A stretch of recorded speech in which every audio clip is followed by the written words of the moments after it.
Donnie Glover Show, BMORE.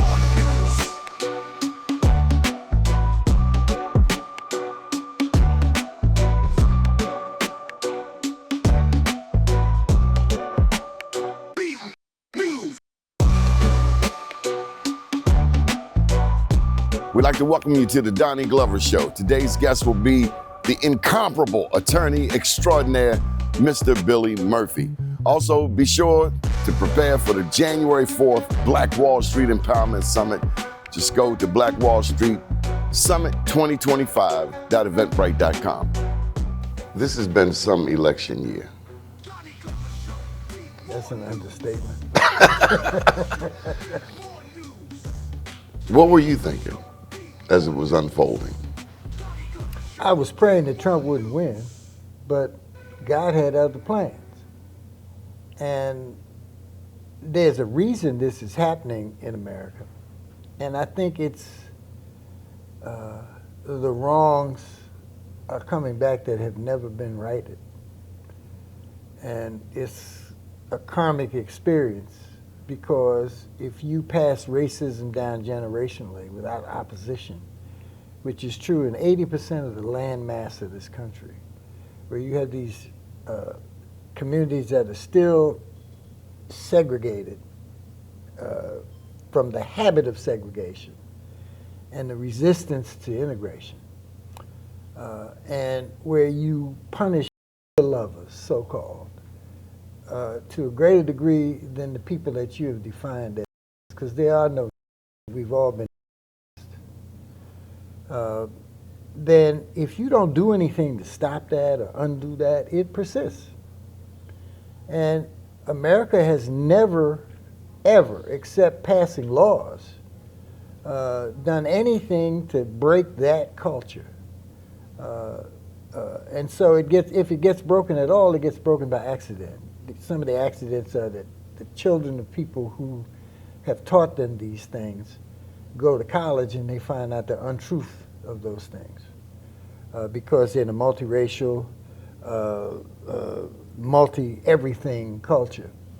And they see that they're dealing with human beings rather than abstractions that really create monkeys in the imagination of racist whites.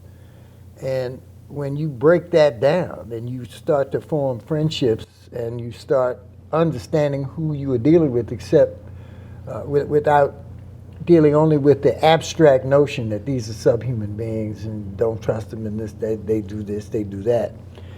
That happens, but that's not the same as teaching society that racism is wrong. That's not the same as showing what racism really was and is, and how deadly that is to the mind, body, and spirit of the people that you're doing this to in a systematic way. You got to teach them that it doesn't go away automatically, that it is a trauma that passes down generationally. And if you look at Florida, the new model is you're forbidden from teaching that. But that's not too different than what's already been going on, because I defy anybody to tell me any public school in America that has meaningfully taught that to its students, grade by grade by grade, without having so much opposition from people that don't want that truth to be told, that it gets done instead of gets talked about. And so I don't know any area where it's ever gotten done. And look what we did in the aftermath of World War II in Germany. We told the Germans, we made the Germans teach that Nazism was wrong, that what happened to the Jews was wrong on a deep level. And we did it in Japan. When MacArthur redefined what Japanese education was going to be and implemented a new way of teaching people that what they had done in World War II, the atrocities that came from their racism, were morally wrong. Unless you do something like that, you're playing with fire. And the fire can ignite at any time, depending on surrounding conditions and how unhappy the people are who are in the category of having been taught to be racist, how unhappy they are about other things. And so if now you impose an economy or a pandemic, you're going to see all kinds of stresses. And if you're a white man, you're getting hit from all kinds of different directions. You got to learn how to talk to women differently. You can't do the things that you used to do with women. And there's resistance to that. And people want to go back to the good old days, and they're having a hard time adjusting to it. And that produces anger and frustration. And then if you look at what is happening to black people being integrated more and more into the society, that produces anger and frustration. If you look at the loss of jobs and the necessity for them to be retrained rather than suffer unemployment in the worst way, that produces anger and frustration. And so white men who are in the working class of America, and I've left a lot of things out, they are angry, frustrated, and they're looking for a savior. That's the simple way out, a savior. And they found him in Donald Trump. The problem is that Donald Trump is all about millionaires and billionaires. He's not about them. And they're going to find out the hard way that their savior is a con man who is not interested in their salvation, their elevation. They're having unions to protect them from unregulated capitalism, and we know the story of unregulated capitalism is horrible. You know, when capitalism is not properly regulated, it produces all kinds of unfair and tragic outcomes.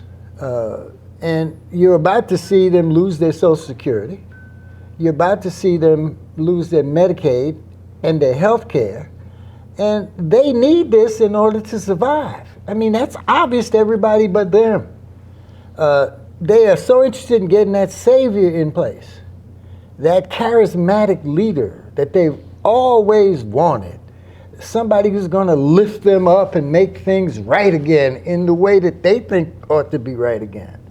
And he's using them. He's using them to divide us. He's using them to divide their workplaces. He's using them to be repelled by us, even though we're their best allies, because we're suffering the same way they are. Putting aside the extra suffering of racism that we have, we're suffering the same way they are, in every way. They're suffering the same way we are, in every way. But when you use racism as a wedge, you continue the division in the workforce, and you continue the racism itself. It's a toxic brew, and we're about to see it manifest in ways that haven't manifested since the turn of the century. Oh, guys, that was a lot. We're going to put a pause here. Come back for the next episode of the Donnie Glover Show. We'll have part 2 of the Billy Murphy interview. Turn it up, the Donnie Glover Show. BMORE news where the real ones glow.